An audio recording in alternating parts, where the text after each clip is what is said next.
Welcome to Come and See, your podcast for finding truth in a world of chaos. Brought to you by Living Waters Abide Ministries. With host and founder, Richard Case, and co-host and retreat leader, Kathy Ricconi. Join us every weekday at this time to discuss news, spend time in the Word, and receive answers to your personal questions about living life in God's truth. And now your host, Richard Case.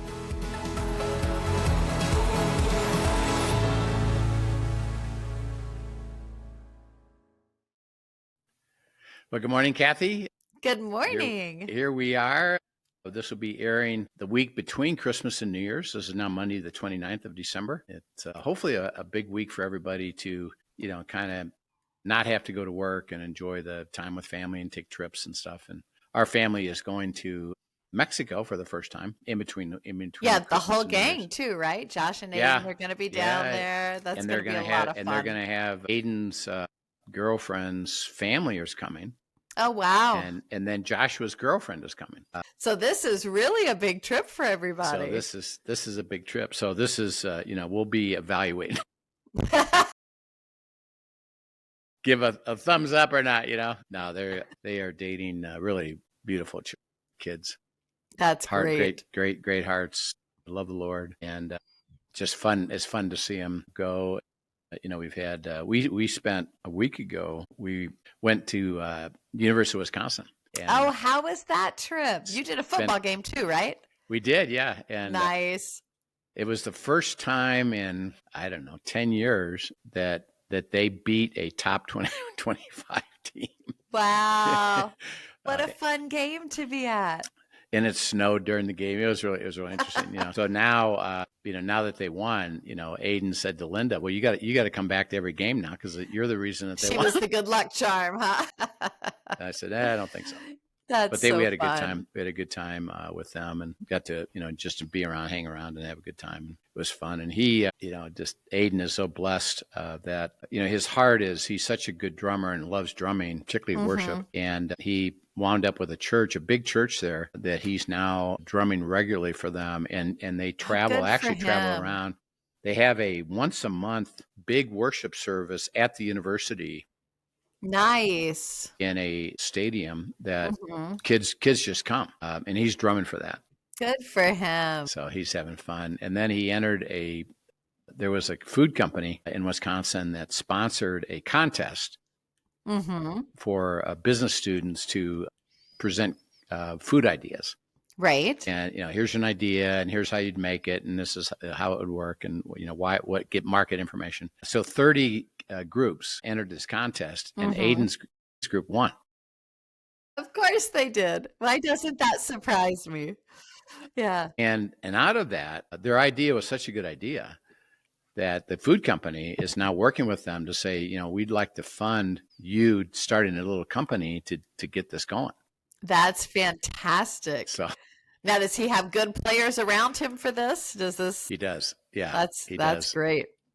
So it'll be interesting to see how that develops. But, he transferred, of course, to be with his girlfriend and getting more serious. And God's just given him great favor there with, being able to, present and worship and speak up for Christ. He has no hesitation to do that at all. So he's having a really great time there. And I know your kids are making some changes. All kinds of stuff is going on. In fact, Caleb and Olivia were just out.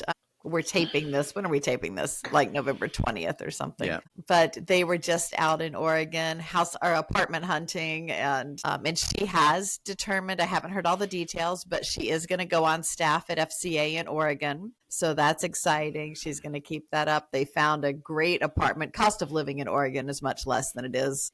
So they found a great apartment. I think the size of their, the footprint of their place is going to about double, which, doesn't take a whole lot because what they had here was a postage stamp. But super exciting. I think they really enjoyed their time out there. Went to a University of Oregon game and had a great time and have already met some people, visited a church and, looking at it all. And I think they're seeing some sweetness to the adventure that God has put before them. So that's the biggest change on our horizon right now. Yeah. Yeah, it's Yeah. good. Oregon's they got a really good football team. Yeah, they do. And Caleb and Olivia are all about the sports. So they've already gotten season tickets for next year for 4 of them, so that anybody who's coming can come visit, can just join in on a game, and we'll have a great time with it. They're playing, I think this weekend I heard that they're playing my alma mater, University of Southern Cal, USC. Wow. And it's a big game for both of them. Yeah. When I got my MBA there, this is when Lynn and I were first married. We got married during our undergraduate, then I went to grad school, and they won the national championship. That was the years of O.J. Simpson. Oh, wow. So we would go to the games, and and they were undefeated. They were, spectacular. And even back then, they were known for a lot of the people's testimony about Jesus. So it was really interesting. And we actually, at that point, we hadn't actually hadn't made that commitment yet together, because we did that after we got a job. But it was interesting. I did recognize that. It's like, that's interesting. Yeah. They were known for that. So it was kind of fun. That's so cool. I tell you, one of the fun things about Caleb and Liv going out there, you guys know you do this with your kids and stuff too, but we've all been praying about this for a long time, that God would be preparing the place and he would make it clear and all of that. One of the sweet promises that he spoke over their time ahead there is actually that he was bringing them in ahead of a revival that's going to happen at University of Oregon, and putting them in place to be ready to disciple those who come to Christ. And Great. so we're excited and anticipating what he's going to do on that campus. Again, we've seen revival all over the place in college campuses, and really feel like they have been strategically placed to disciple those who are coming to Christ soon. So that's exciting. Yeah, we should, as we're God's given us opportunity to reach that generation. So we should talk to them about in discipling is teaching people how to abide. So that'd be good. Yeah, absolutely. Yeah. Well, we've been talking about forgiveness and reconciliation. We've gone through the whole discussion of forgiveness is based upon what Christ did for us. We deserved wrath because the requirement was perfection. None of us could make it. Holiness has to resolve itself. And so he resolved it by himself going to the cross, taking on the penalty that we deserved to allow us the opportunity for reconciliation. And without that forgiveness, the reconciliation couldn't have happened, because there would be no mechanism for that. Right. So that's why it's a 2-step process of forgiveness. So he said, I forgave everybody at the cross. Now, I'm not reconciled with everybody, because that takes 2 parties to process the truth. And the truth is that he died for us and was resurrected. And we must believe that in order to transfer from being separated from him to having eternity with him and then having a life with him. And he doesn't alter that truth. So as it applies to us, do people hurt us? Yeah. Yes. Do they do things that are not right? Yes. So when is that going to happen? All the time. Why? Well, they're self-centered people, and the hurt is going to be continual. And I think this is why it's such a critical issue that God says, because you're going to be faced with this your entire life, and you never really can be in a place where that doesn't happen. Right. Then he says, I need to help you understand you can have freedom by going to forgiveness toward them, not them required to do something to get forgiveness. It's just you have forgiveness, because forgiveness isn't, interesting enough, has anything to do with them per se. Right. It's your heart. And why? Well, because I've forgiven them already. So he keeps saying, join me in what I've done. Join me in what I've done. And they deserve wrath, but they are forgiven. I need you to forgive them. And see, the clue there is that, could I be in the same room with them? Could I have the thought of them? Could I be talking to them despite what they've done to me? Could I talk to them with honor and respect? Now, it doesn't mean I accept what they did. Right. Or that I overlook what you did. No, the reconciliation piece is critical for coming back together to resolve the relationship. So that God says, actually, I don't want you to just overlook it. I don't want you to stuff it. You have to go all the way through this reconciliation process, including when they aren't willing to reconcile. You can actually still be in freedom with that, because you'll know what to do. I'll resolve that relationship for you. Mm-hmm. So we're talking here about always first. I just had a conversation a couple weeks ago, this last couple of weeks, with a few people that have had some really serious, awful things happen around them. And I said, how's it going? And they know forgiveness. And they just said, it's really difficult right now. He said, I'm so angry at what they've caused to happen to us. It just is, it's so absurd. It just makes me angry. And I said, okay, I get it. I understand. But before you go anywhere, you got to work through forgiveness. On the same basis you've been forgiven, and just stay with God. He'll give you the forgiveness. And then when you're free of that, which means, okay, now I could talk to them with honor and respect, and my energy doesn't rise up. Now, by the way, this is interesting, because are they still angry? See, the answer is yes. And God says, actually, I need you to be angry. But what I don't want is anger to take over, and you no longer can treat somebody with honor and respect because your anger is dominating your emotion. So I'm not asking you to eliminate anger. I'm asking you to let me give you forgiveness for them, so that as you process that anger through to a resolution, which, by the way, that's why it says in Ephesians, be angry and what? Sin and not. don't sin. Yeah. So anger isn't sin, but what you do with it, if it dominates you, it's sin. Right. Why? Well, because God said, that's not my nature. I can give you freedom in the middle of it. So forgiveness is critical. And then we're talking here about reconciliation as we process, okay, how do we approach, reconciliation, and how do we deal with this? So we've talked about, being able to, converse and have honor and respect. An element we want to talk about today is this aspect of staying in your peace while you're walking through God's instructions for reconciliation. There's an interesting verse about this, verses in Job, actually, and chapter 22, verses 21 to 30. Sure. It says, now acquaint yourself with him and be at peace. Thereby good will come to you. Receive, please, instruction from his mouth, and lay up his words in your heart. If you return to the Almighty, you will be built up. You will remove iniquity far from your tents. Then you will lay your gold in the dust, and the gold of Ophir among the stones of the brooks. Yes, the Almighty will be your gold and your precious silver. For then you will have your delight in the Almighty, and lift up your face to God. You will make your prayer to him. He will hear you, and you will pay your vows. You will also declare a thing, and it will be established for you. So light will shine on your ways. When they cast you down and you say, exaltation will come, then he will save the humble person. He will even deliver one who is not innocent, yet he will be delivered by the purity of your hands. Yeah. So, it's interesting here that, and remember, this is Job, who's having some pretty big conflict with his friends. Because remember, he's had extreme adversity, and his friends keep telling him, well, it's your fault. Right.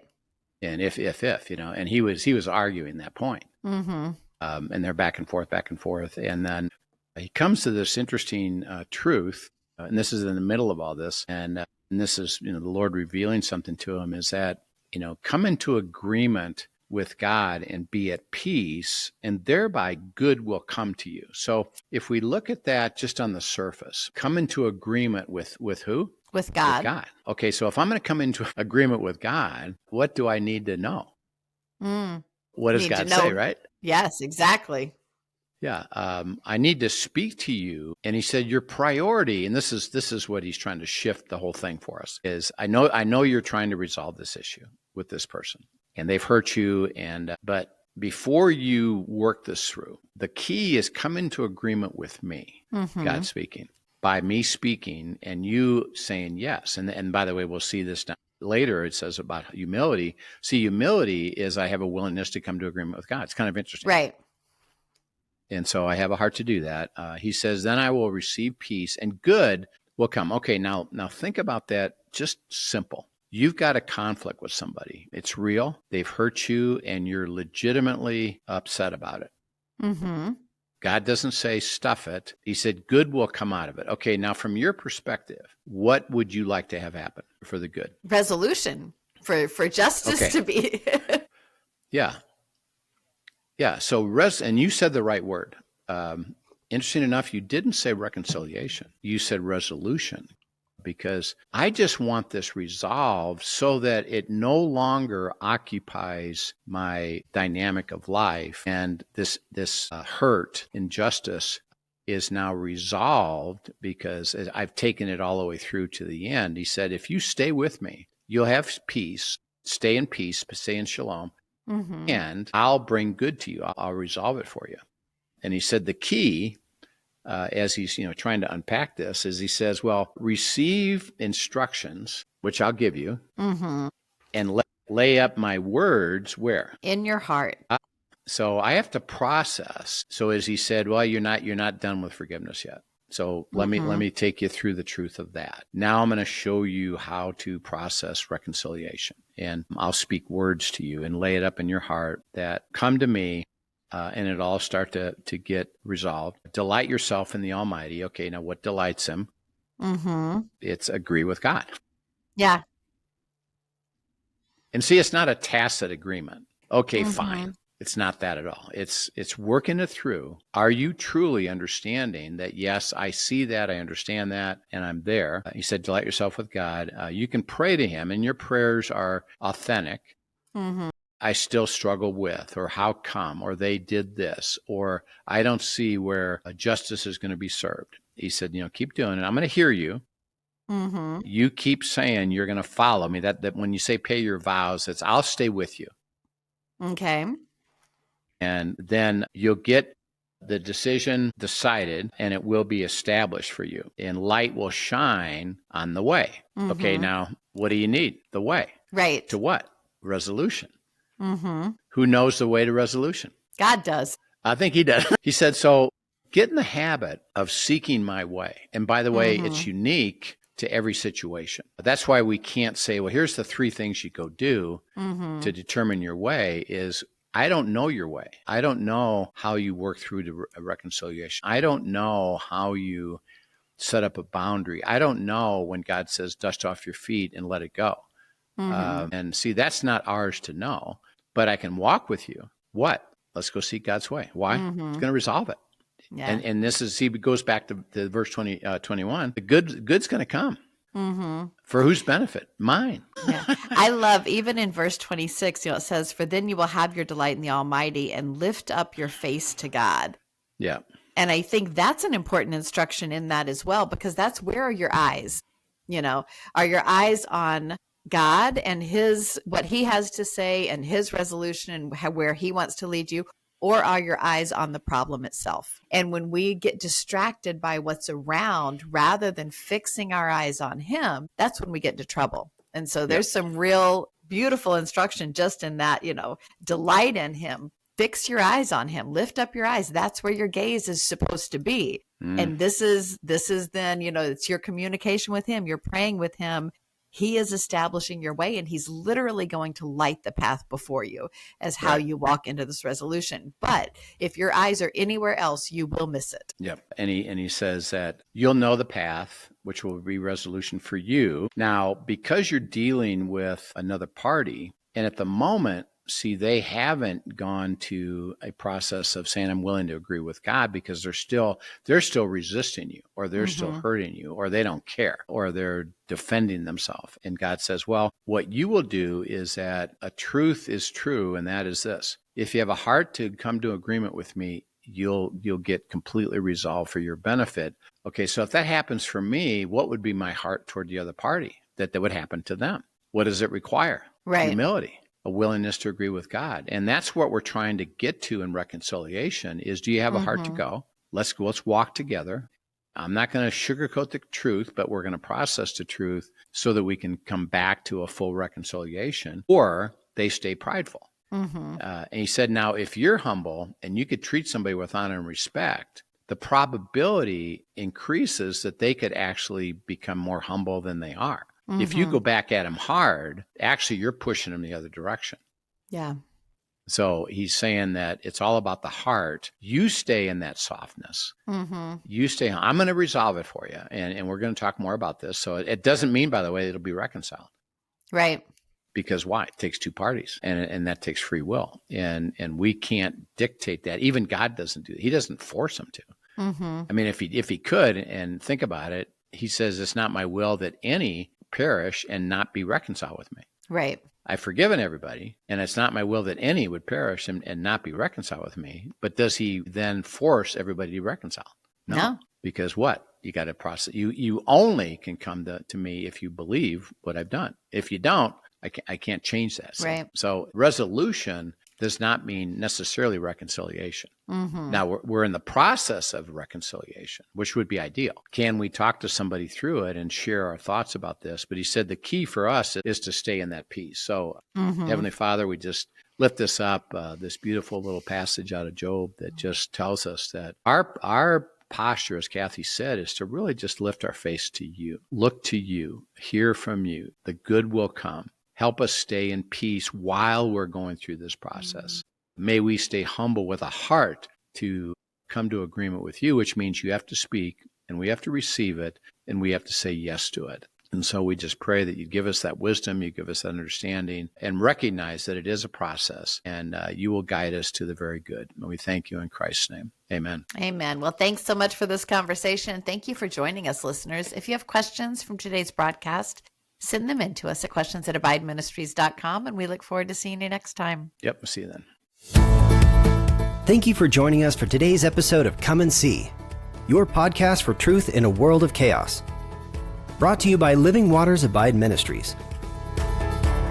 Send us your questions and comments and tune in tomorrow for more answers to your personal questions about living life in God's truth. Remember, God's will is best and none better. His truth brings peace in this world of chaos.